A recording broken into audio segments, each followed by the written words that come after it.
उत्तर प्रदेश के मुख्यमंत्री ने कहा कि उर्दू पढ़ने से कटमुल्ले बनते हैं।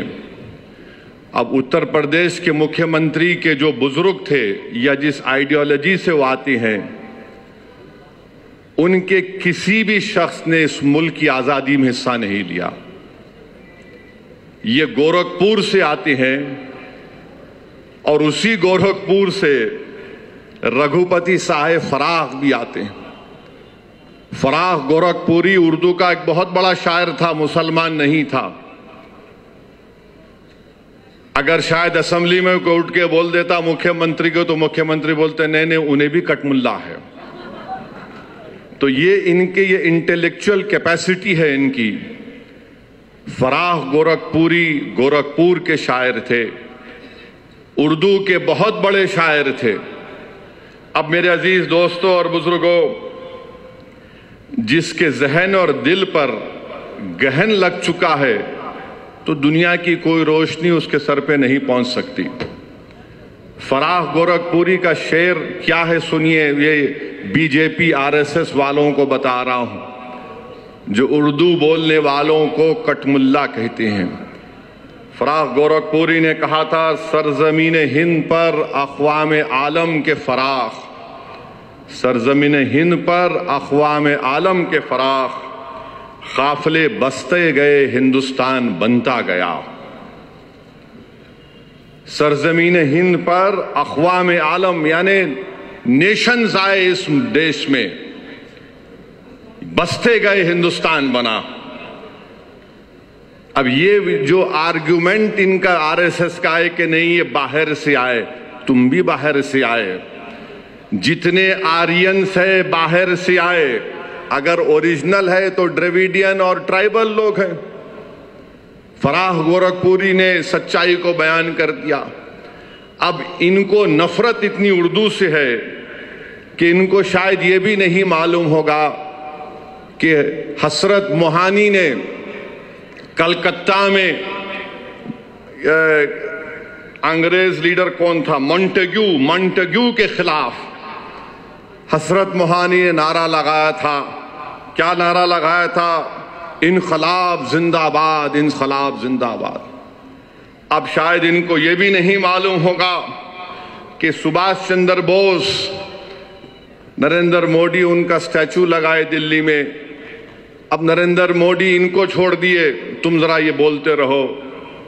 सुभाष चंद्र बोस जो आजाद हिंद फौज बनाए थे, उसका नारा क्या था? इत्तेहाद, एतेमाद और कुर्बानी। इत्तेहाद, एतेमाद और कुर्बानी नारा था सुभाष चंद्र बोस का, नेताजी सुभाष चंद्र बोस का। उत्तर प्रदेश के मुख्यमंत्री, आप उत्तर प्रदेश के मुख्यमंत्री हैं, मौलाना काफी मुरादाबाद के थे। फतवा दिया अंग्रेजों के खिलाफ जिहाद का। कटमुल्ले तुम बोलते ना। क्या कहा था अल्लामा काफी ने? कोई गुल बाकी रहेगा ना चमन रह जाएगा, पर रसूल अल्लाह का दीन हसन रह जाएगा। अतलस व कम ख्वाब की पोशा पर नाजा ना हो तुम, इस तने में जान पर खाकी कफन रह जाएगा। नामे शाहाना जहां मिट जाएंगे, लेकिन यहां हशर तक नामो निशान पंजेतन रह जाएगा। ये मौलाना काफी उर्दू के नातिया कलाम पढ़ के मुख्यमंत्री फांसी पे चढ़ गए, आपको नहीं मालूम। और फिर वहीं पर जोश मलियाबादी, इनको मालूम ही नहीं, बस उर्दू से दुश्मनी है। और फिर ब्रिज नारायण चकबस्त, ये भी हिंदू थे मुख्यमंत्री। इन्होंने क्या लिखा? ए खाके हिंद तेरी अजमत पे क्या गुमान है, दरियाए फैज खुदरत तेरे लिए रवा है। ये ब्रिज नारायण ने लिखा उर्दू में। मौलाना शौकत अली ने एक शेर कहा था, शायद ये आपके लिए और आरएसएस और बीजेपी के लिए कहा होगा, यकीनन कहा होगा। मौलाना शौकत अली ने कहा, दौरे हयात आएगा कातिल, दौरे हयात आएगा कातिल खजा के बाद, दौरे हयात आएगा कातिल खजा के बाद, है इब्तिदा हमारी तेरी इंतहा के बाद।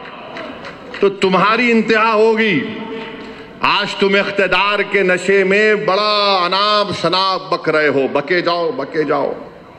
मगर मेरे अजीज दोस्तों और बुजुर्गों, वतन अजीज का हाल तो ये है कि जोश ने सही कहा था, वो आज के इस दौर के लिए भी मुनासिब है। जोश ने लिखा था, ऐ हम नफस फसाने हिंदुस्तान ना पूछ, ऐ हम नफस फसाने हिंदुस्तान ना पूछ, अपना गला खरोशे तरन्नुम से फट गया, अपना गला खरोशे तरन्नुम से फट गया, तलवार से बचा तो रगे गुल से कट गया। ये जोश ने कहा था, जो आज हमारे मौजूदा मुल्क के हालात पर सही तरीके से उतरता है। तो हम उत्तर प्रदेश के मुख्यमंत्री को एक और इत्तला दे रहे हैं कि भारत की लोकसभा में ओम बिरला स्पीकर ने ऐलान किया कि जो कोई भी भारत की पार्लियामेंट में, लोकसभा में जो तकरीर में भाषण देगा उसका तर्जुमा उर्दू में होगा।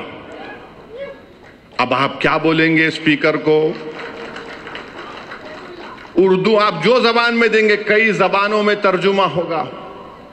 तो इनको नहीं मालूम, ये उत्तर प्रदेश के मुख्यमंत्री को ये भी नहीं मालूम कि उर्दू उत्तर प्रदेश की तहजीब का हिस्सा है। ये उत्तर प्रदेश और आरएसएस बीजेपी के लोगों को नहीं मालूम कि उर्दू को कॉन्स्टिट्यूशन का प्रोटेक्शन है, आइन की हिफाजत उसको मिलती है दीगर जबानों की तरह।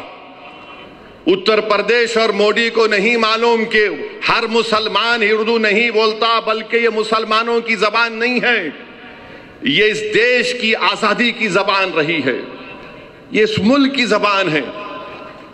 अब आप चले जाइए, नवायत मुसलमान है, कर्नाटका में उर्दू नहीं बोलते, कम बोलते। केरला चले जाइए, मोपिला अलग जबान बोलते, मलयाली बोलते। तमिल लोग तमिल बोलते मुसलमान। कर्नाटका के इंटीरियर में चले जाइए, कन्नड़ी बोलते हैं। महाराष्ट्र में जाइए, वो उर्दू भी बोलते, मराठी भी बोलते। गुजरात के मुसलमान हैं, गुजराती भी बोलते, उर्दू भी बोल लेते। अरे इस देश की खूबसूरती ये है, बीजेपी इस देश को, इस वतन को एक जबान, एक मजहब, एक आइडियोलॉजी और एक लीडर के तहत बनाना चाहती है। भारत में हजारों मजहब हैं, कई जबानें हैं, कई हजारों तहजीबें हैं, तभी जाकर भारत बनता है। इसीलिए फराख गोरखपुरी ने कहा थे, अक़वाम आलम का लफ्ज इस्तेमाल किया था। अब इनको समझ में आया नहीं आया नहीं मालूम, मगर हमारा काम यह है कि इनको समझाना और इनको बताना कि उर्दू से दुश्मनी करना जिद्दोजहद आजादी से दुश्मनी करने के बराबर है। शादनगर के बच्चों के बेहतर मुस्तकबिल की नई राह तैयार। जनाब SD इब्राहिम तालीम की दुनिया में एक इनकलाब लेकर आए हैं। हाजी सैयद हुसैन चैरिटेबल ट्रस्ट के ज़ेरे निगरानी अब्दुल मलिक मेमोरियल स्कूल एक रोशन कल की बुनियाद रख चुका है।